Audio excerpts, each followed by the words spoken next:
This is Will Montgomery, former Washington Redskins center. Yo, what's good, folks? This is Trey Johnson, the headbanger, yo, and you're listening to Mess Hall with Rally Captain and Tailgate Ted. Word.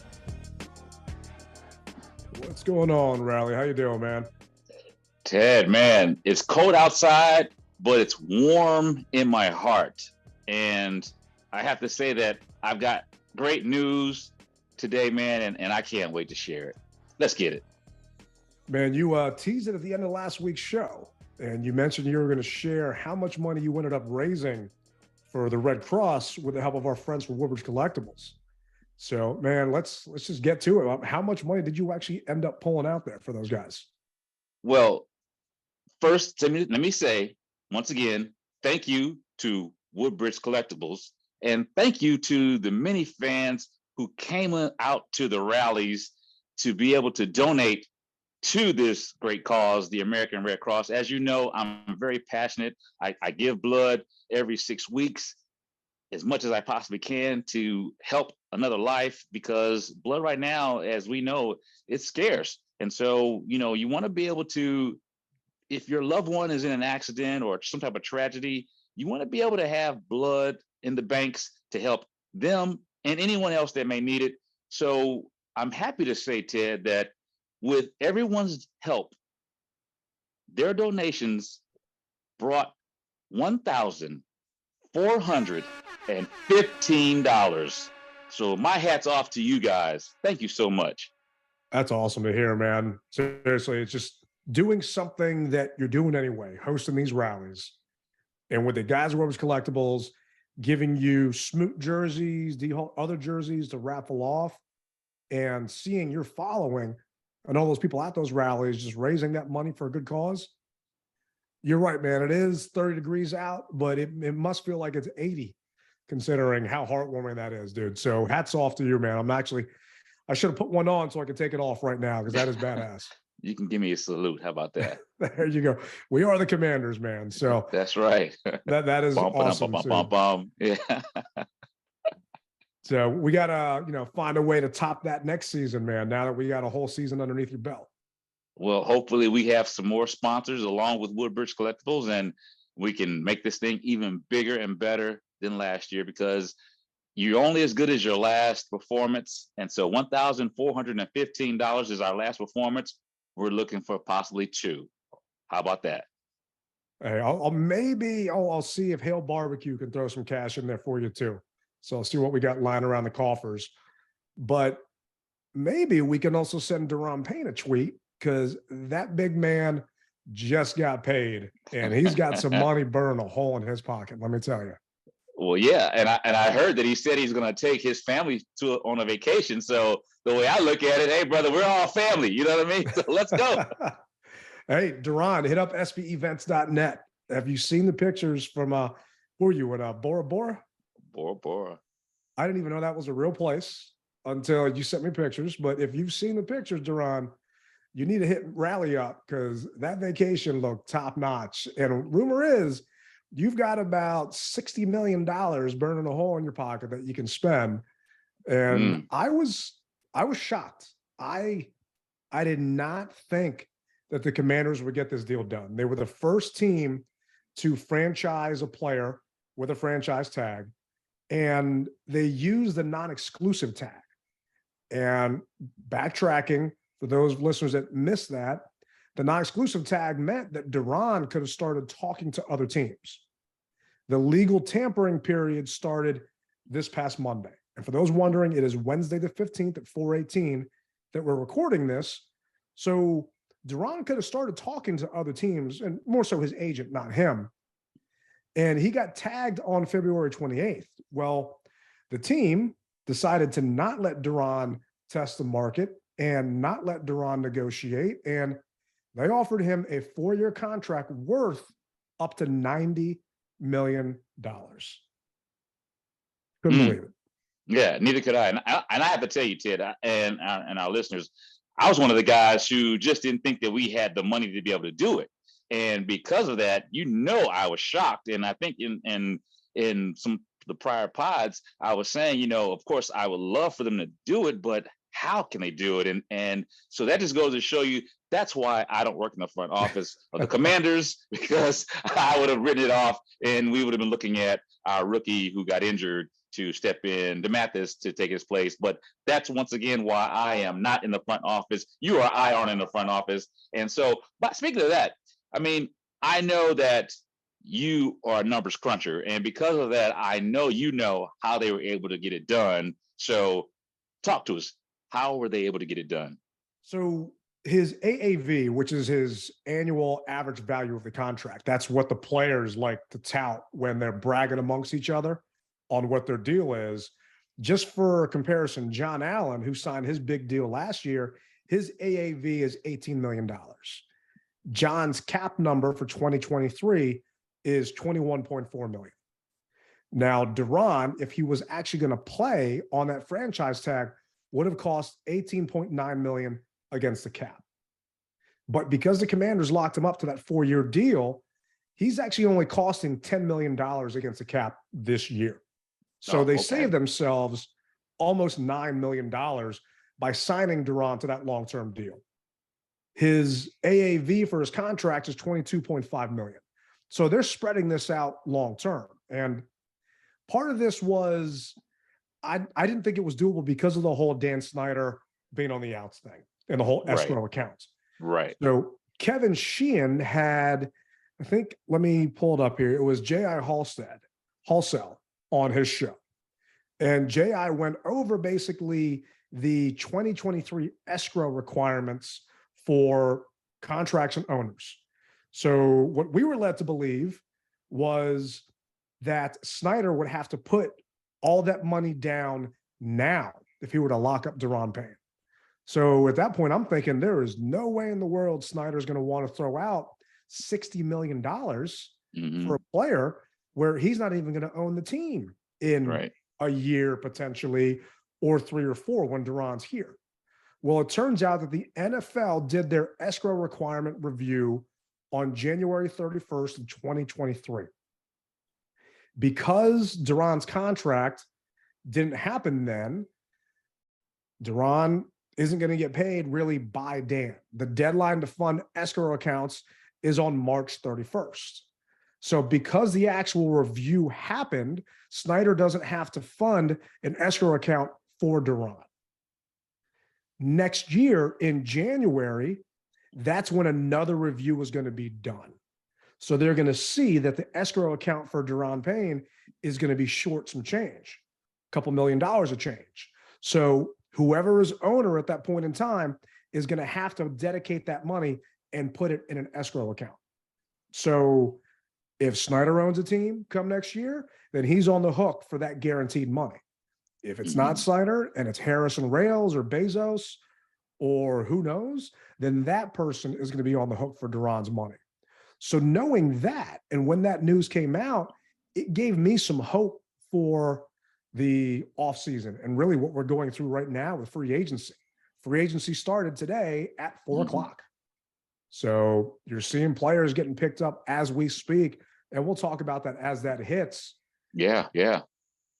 Only thing that concerns me is the future years in this contract. And we've said it multiple times. I don't think Ron Rivera is going to be here next year. I think a new owner is going to want to bring in his own people. And I don't think the team is going to be good next year because they have a lot of things going against them. And the only way Ron sticks around is if we make the playoffs. I hope I'm wrong. I've been wrong before, just like I didn't think they'd sign Daron. But what scares me is if you take Daron's number and John's number, you're now talking almost $45 million in 2024 for your 2 interior defensive linemen. On top of that, you potentially have to pay Montez Sweat. You're going to potentially have to pay Chase Young. So you can't keep all 4 of these first rounders. And the team has publicly said that they don't plan on exercising Chase Young's option. And it's getting pretty pricey with that defensive line. I think the thing that worked in Daron's favor was, you mentioned it, Phil Mathis, his replacement, got hurt.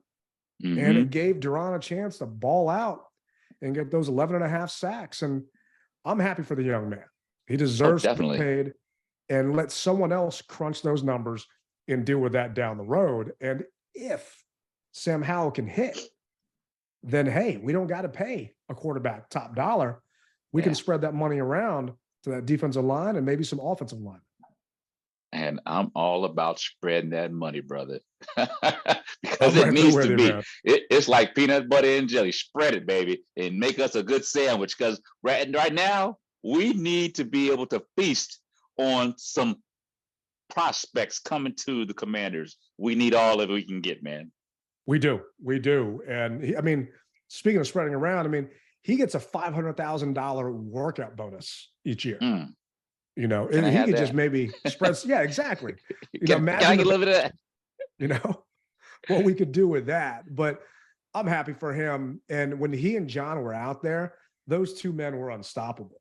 So I'm just hoping for the same. I'm hoping it wasn't a contract year fluke. And it was exciting and good to see just some positive news come out for our franchise. So hats off to Daron. Definitely. But something that rubbed a couple Commanders fans the wrong way was the fact that Taylor Heinicke is signing a contract with the Atlanta Falcons. And yeah, that I'm not going to say it rubbed me the wrong way. I mean, it was one of those things to where, no, I didn't like it, but you get to a certain age and you understand that that's just the business of football or sports in general. So, I mean, I was rooting for Heinicke, you know, when he let us down. I was still rooting for him when he threw those picks, Kirk Cousin-esque, if you will. I was still rooting for him because ultimately that's all we had. At least that's what we thought. Now we see that he's no longer here, and we're going to find out that you got to have a short memory. So yes, let's go ahead, and everybody who's upset, who's mad, the whole 9 yards, let's get it out of our system and live to see another day, because the light is bright at the end of the Sam Howell tunnel. And I sent a tweet out, and I'm happy for Heinicke. Oh, yeah. I am even happier that chapter of his career is over. Those of our listeners that have been longtime listeners know my opinion on Taylor. He's a 500 quarterback. He's 12-12-1 as a starter. He signed a 2-year, $14 million contract with the Falcons. He's getting a $4 million signing bonus, $6.32 million guaranteed. And he's got an AAV of $7 million. He can earn up to 14. I don't think he's going to earn 14. And he's going to be the backup over there. He's not going to be the starter. They're sticking with, I think the kid's Jeremy Ritter over there. Yeah. So he's going to have a chance to potentially take that job away from him. But Heinicke's also from Georgia, so he's getting a chance to go home. So I'm excited for him. And I'm also excited for the Heinicke Hive to find something else to complain about. The team actually reached out to Chad Henne. Do you know who Chad Henne is? Was that his old coach? No. So Chad Henne was the backup quarterback for Patrick Mahomes. Oh, yeah. They wanted to bring him out of retirement. Yeah. Henne retired after they won the Super Bowl, apparently drinking a Bud Light. And Henne played, I'm looking at it here, I think it was 15 years in the NFL, something ridiculous like that, and made up to $40 million. So if I'm Henne, why am I going to come back to be a backup and try and teach Sam Howell? I'm going to take my $40 million and hang out in Bora Bora with Raleigh and just enjoy my retirement with my 2 Super Bowl rings. Brother, who you telling? At this juncture, I'd be like, who? Huh? Yeah. No comprende. You know, I mean, I'll see you guys on the other side. You know, I'm not putting my body through that. Jeez. No, there's no way I'd want to go through training camp and go through all that and to potentially be a backup quarterback over here for the Commanders.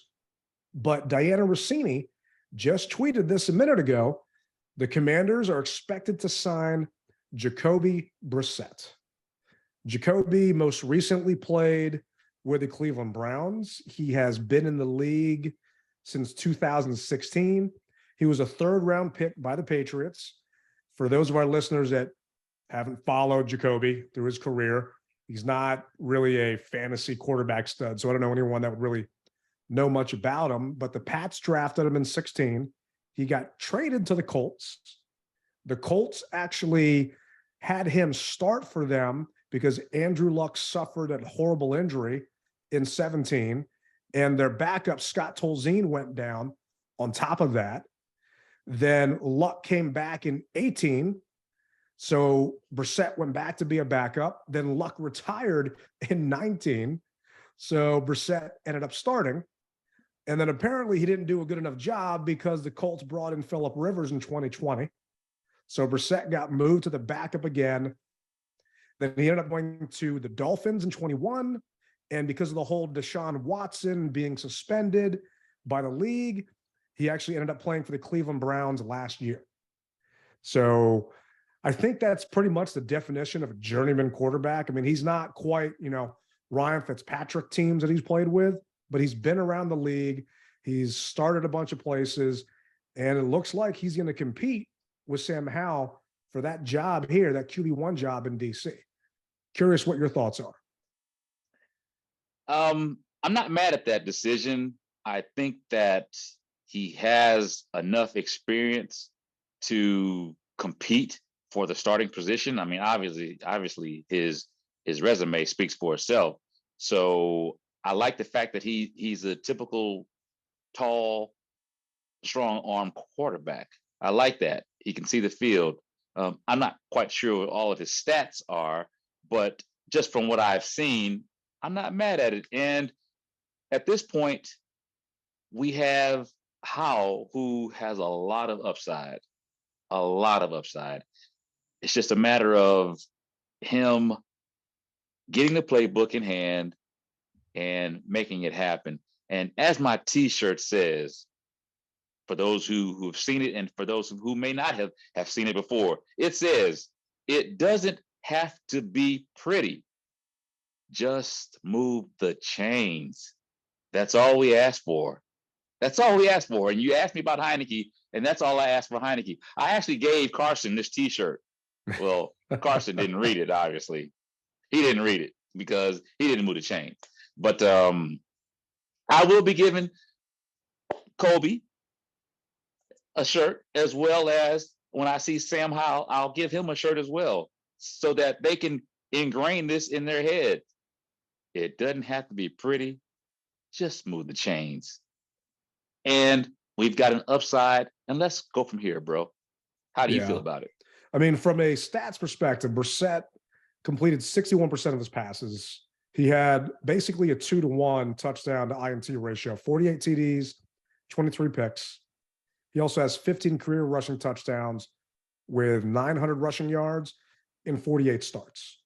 So I wanted Marcus Mariota to come here. I wanted us to get him because when he played with the Falcons, he was able to use his legs, run that read option, and torch us. I want a backup to Howell, assuming Howell wins a job, somebody with a similar skill set to Howell that can run, use that read option, and also throw that ball.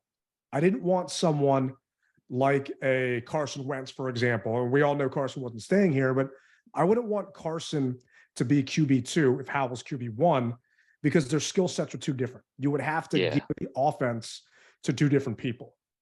I want someone with the same mindset. I don't know enough about Brissett to see if they have similar games, to see if they have similar skills. So that's something I'm looking forward to hearing from all the different beat guys and watching maybe some YouTube later to see some of the Brissett highlights. But if Brissett's here now, and the fact that Mariota hasn't signed anywhere, I'm curious why, because there was that drama with Mariota last year where he basically just left the team. The Falcons and him just didn't get along, and there were a lot of rumors floating around that he didn't get along with the staff. He was pissed off that he got benched for Ritter, and he kind of just walked out on his teammates. So knowing that Eric Bieniemy's a hard ass, maybe that wasn't the type of guy they wanted here. But I am curious to see what these contract terms are, what these details are, because rumor has it that they just couldn't come to a number with Taylor Heinicke. So Heinicke's making up to $14 million over in Atlanta. Well, what are we offering Brissett? And it's too early for us to know. And granted, it's not my pocket, but I am still curious, you know, who's going to get what. Because really, I think we got Daron Payne at a steal. I think Daron Payne's contract is probably going to be maybe the third or fourth most for a defensive tackle this season. But he wanted to get it done now, and he started the whole thing. So well, going back to Taylor for a second. So we say they couldn't reach a number with him. I say maybe he didn't want to reach a number with them, and only because of what happened toward the end of the season. And also, I think that the coaches probably understand, and I'm this is a stretch, but not too far of a stretch. Maybe they understood that, hey, there's going to be controversy here, and coming into this, we don't need controversy. Meaning, when Sam, and we've heard it before, when Sam throws that interception, the crowd will be chanting Heinicke, and we saw how that worked out for us when Carson was on the field. Albeit, we all understood why they were calling Heinicke's name when Carson was on the field. We just don't want to go through that again. I mean, it's 2023, going into the 23-24 season. We want something solid, and I don't think that they'll be calling for Brissett if Howell makes those same type of mistakes that Carson may have off the rip. I think that the fan base is going to be a little bit more forgiving than if they would have been if Heinicke was here. I agree with you. I really agree with you. And Heinicke's coach actually came out and said something. I think it was his college coach came out and said something recently. And it was something to the effect, and I'll see if I can pull it up here, but Heinicke wasn't happy about how Rivera just treated him with the whole benching against the Browns. Mm-hmm. And trying to see if I can actually pull up what it says here. And he got passed over multiple times. And if I can't find it, no worries. But his coach basically said that it was a smart move for Heinicke to not play that Cowboys game and go in the offseason healthy. And I don't blame the young man. It was, it made it seem like Heinicke was being benevolent and letting Howell start because he deserved a chance to get looked at. No, if I'm Heinicke, you pass me over for Carson Wentz in a must-win game. You saw how that went and how Wentz fell flat on his face. Yeah. Now you get knocked out the playoffs when your coach didn't even realize you get knocked to playoffs.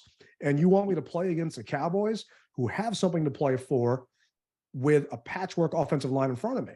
No, I'm going to go in the offseason healthy and try and get paid. And good for him, he did. Yeah. So like I said earlier, I'm happy for the guy. I'm actually curious.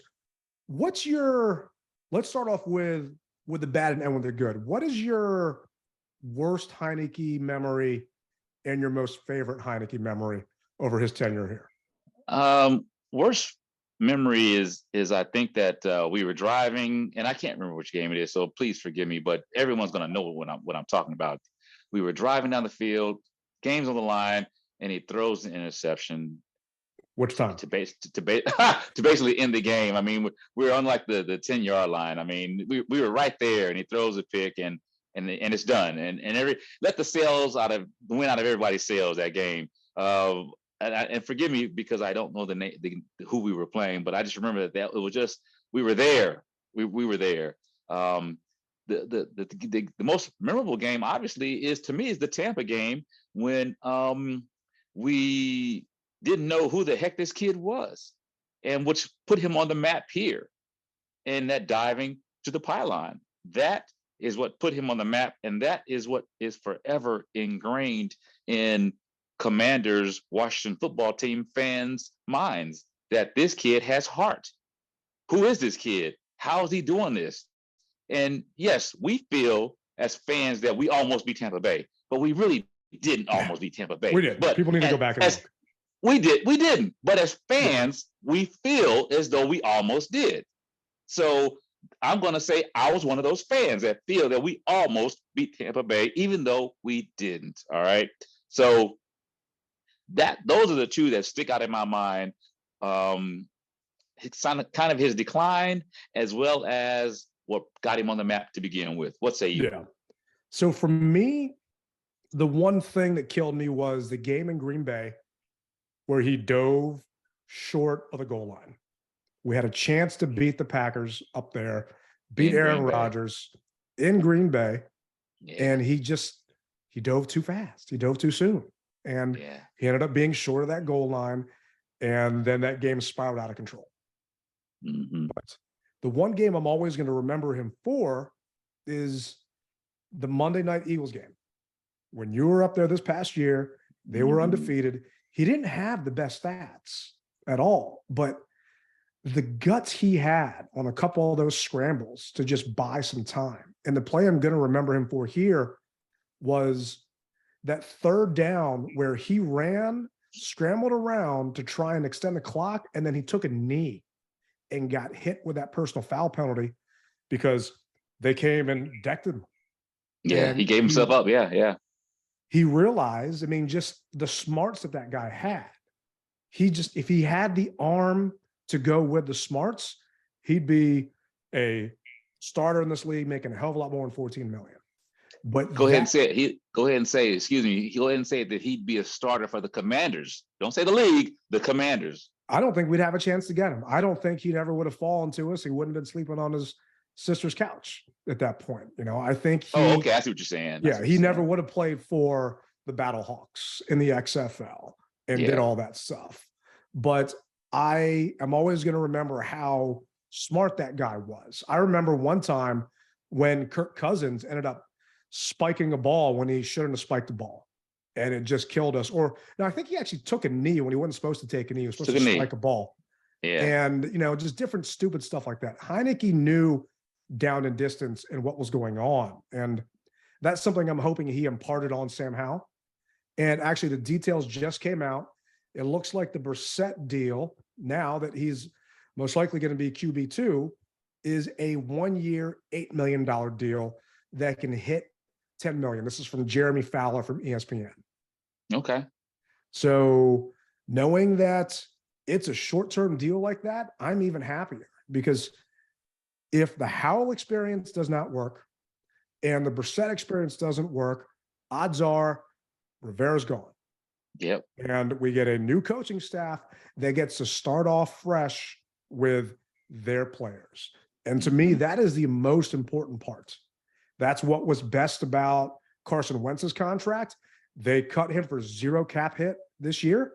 And it looks like now that Brissett, he's here for a year. It's a prove-it deal. And Sam Howell's a rookie, and he's not costing you anything. So, well, Sam Howell isn't a rookie anymore. Yeah, he's not he isn't a rookie anymore. He's not a rookie anymore, bro.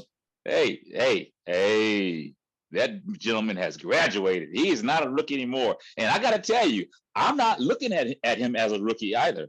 I'm looking at him and, hey, you're in the NFL, bro. It's time to put up or shut up.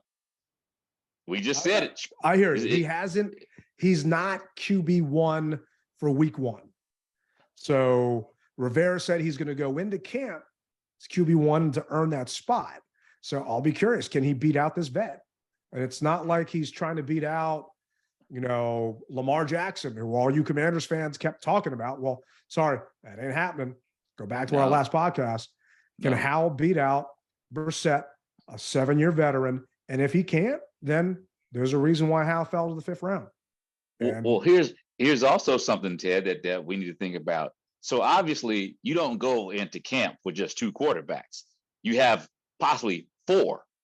You will have 4 that you go into camp with. What happens if whoever they bring in just outshines everyone and he is the starter? Oh, it's possible.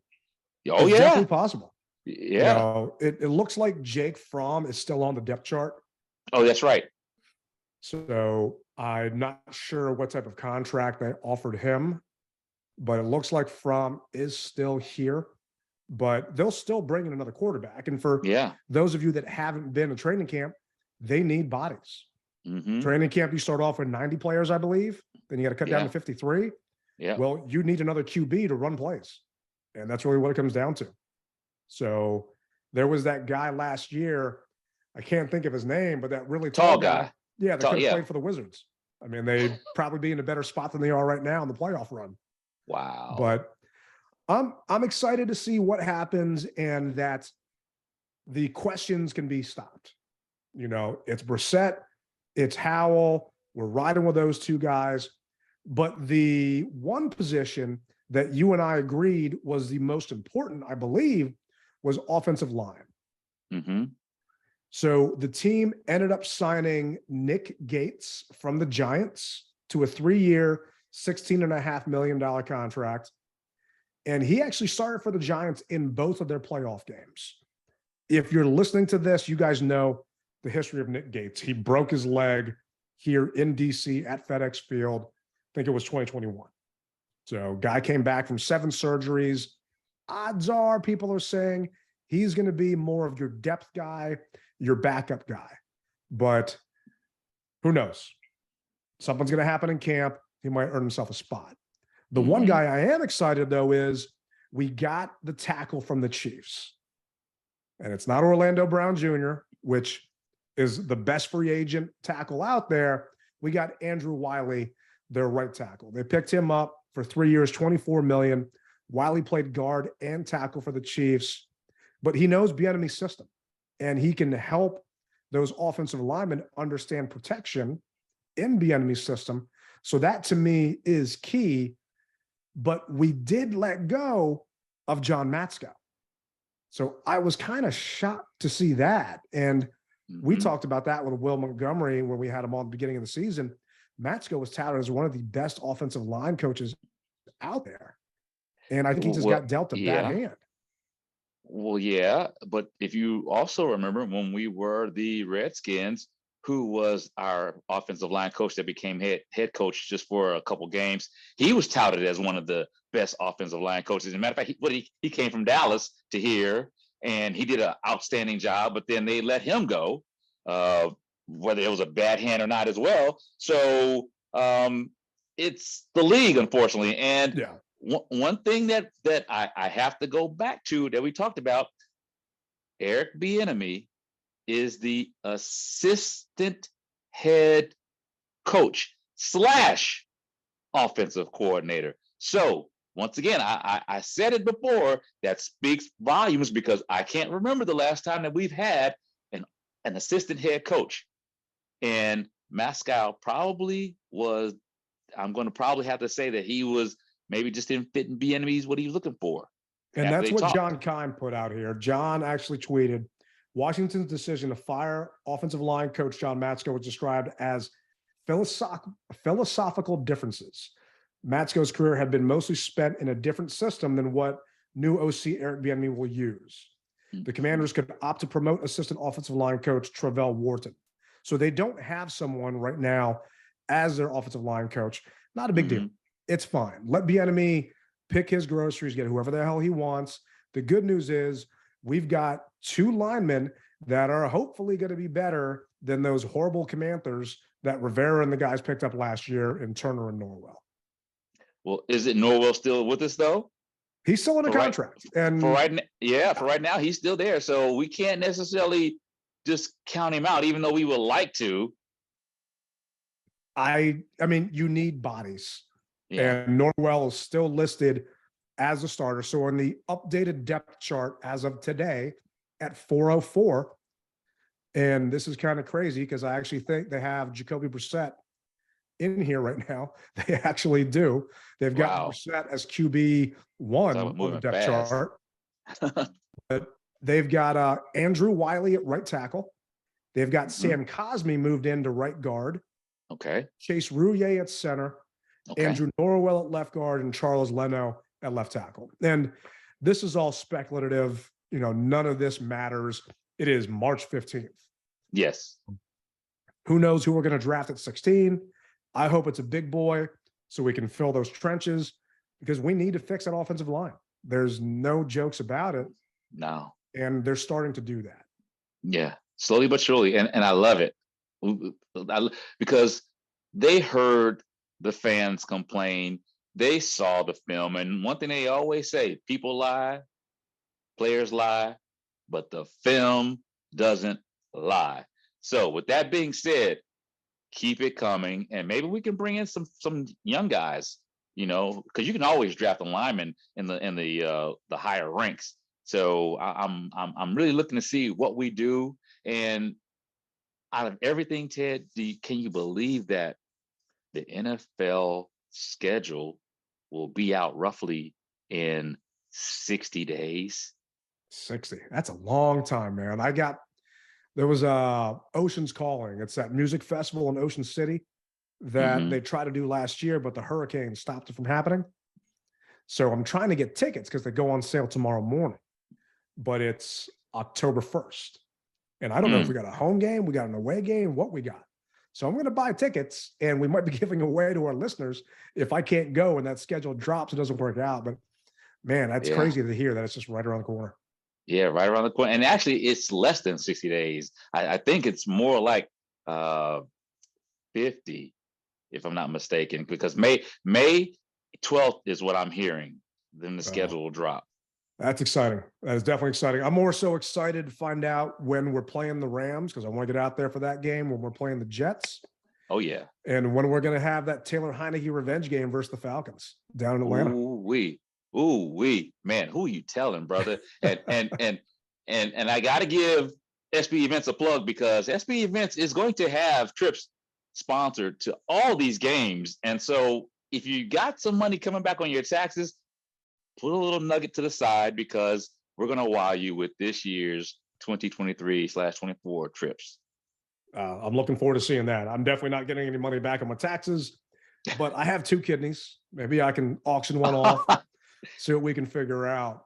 Or maybe some of these guys that we did pick up can loan me a couple of dollars to pay for your trips. But we claimed Cameron Dantzler off of waivers. Dantzler is a cornerback. We talked about needing to get secondary depth. He was cut by the Vikings. The Vikings actually drafted him in the 3rd round in 2020. So was he a starter? He was not a starter for them. Okay. He was a depth guy. They've got him going behind Kendall Fuller, which, we need depth there. I'm sorry. Wild Goose and those other guys really don't instill a ton of fear in me. And, rumor has it that he is a good talent. So I'm hoping they can take advantage of that. We also ended up picking up Cody Barton. Cody is a linebacker who played for the Seahawks. He actually played 77% of the snaps from the Seahawks last year. So he's got some playing time. It's a 1-year prove-it deal. And I'm thinking that's because we let Cole Holcomb walk. Cole Holcomb and his mullet are both going to be in Pittsburgh now because he can be playing for the Steelers. In Pittsburgh. And Ted, man, I got to say that when I saw us pick this kid up out of Seattle, I said, gee, okay, what's going to happen with Cole Holcomb? And not shortly after, we see that he's with the Steelers. So that answered my question. But also the thing is, is he truly healthy? Because the Commanders tried to pull the rug over our eyes or underneath our feet by saying that nothing was wrong with him for the longest time, and then finally they came out and said that he had a foot injury. Because I don't know about you, but I was waiting with bated breath, saying, okay, when's he going to return? They're saying that nothing's wrong with him, so when is he going to return? Because who's going to be beside Jamin Davis? And for the longest time, man, they played us. They played us, bro. They were like, nothing's really wrong with him. Too bad, until I forgot who leaked the story that said, his foot is jacked up. And so, but they didn't want to come out and say it at first. Maybe it's because they had hope that it wasn't going to be as bad as it was. But from here on out, if I hear that a player isn't as bad as they say, then I'm going ahead and canceling Christmas and think that's the worst. I'm here to Oh tell yeah, you. no, they are never been honest when it comes to injuries. I mean, Rivera publicly states he schedules the press conferences before he goes to talk to the trainers. That way, he doesn't actually know anything and he doesn't slip up and leak any details. But the Holcomb deal is contingent on him passing a physical. Yeah. So he's got to pass that physical first. We'll see what happens. And I'm looking here at the depth chart, and it looks like they're slating Barton beside Mayo, not beside Mayo, beside Davis. So, I mean, Davis proved he can be that Mike, and he can have that green dot towards the end of the season. So maybe Barton can do something, because I think, re-up Milo Eifler. We still have David Mayo under contract. They gave an offer to Khaleke Hudson. So that linebacking core is there. It's just not strong. And it's been a weakness on this team. And you hope those big boys up front can do what they need to do to free up those linebackers. But time will tell. But, once again, Cole Holcomb, he was great here. But I just don't feel that he's that missing piece. And considering what he's getting paid up in Pittsburgh, I'm not crying. Let him walk, let him have a good time up there. And maybe we'll find someone else that'll have a mullet and we can, hang out with on the sidelines during training camp. Yeah, none of our linebackers truly scared anyone. They didn't put fear in anyone. And so I think that the time has come for us to get someone who can possibly, when you hear that person's name, you go, ooh, versus, Yeah, and I can't remember who it was. It might have been Michael Phillips or one of the guys talking on the local sports channels. They're actually saying, other than Micah Parsons, that Jamin Davis is one of the best linebackers to come out of that draft class, which I haven't gone back to look at it. And I wanted that guy from Notre Dame. He was on the smaller side. They ended up not picking him. But I'll take everyone's word for it at that point. And, it's tough. There's only Micah Parsons, a generational type player. But if Jamin can take that next leap next season, and the league is moving away from 2 linebacker sets and 3 linebacker sets and more to kind of a single nickel or dime package with someone else coming down, maybe it'll be better. And the team did offer a tender to Jeremy Reeves. So knowing that Jeremy Reeves, all pro plus Pro Bowl, they're hopefully, working on contract extensions with that young man, will get a chance to earn that paycheck. That secondary is starting to solidify itself. And if they can make that extension to Cam Curl, then to me, defense will be solid. Let's start moving to the offense and see what else we can do there. Yeah. Offense puts points on the board. It does. Well, not our past couple of offenses, but yeah, it's supposed to. Yeah. Well, this year, I think that, and it's a big if, and I hate to use that word, but it's something at this point until we know more. If I believe Howell can stay healthy and he can take another step up in the enemy's offense, bro, I think we're going to be dangerous.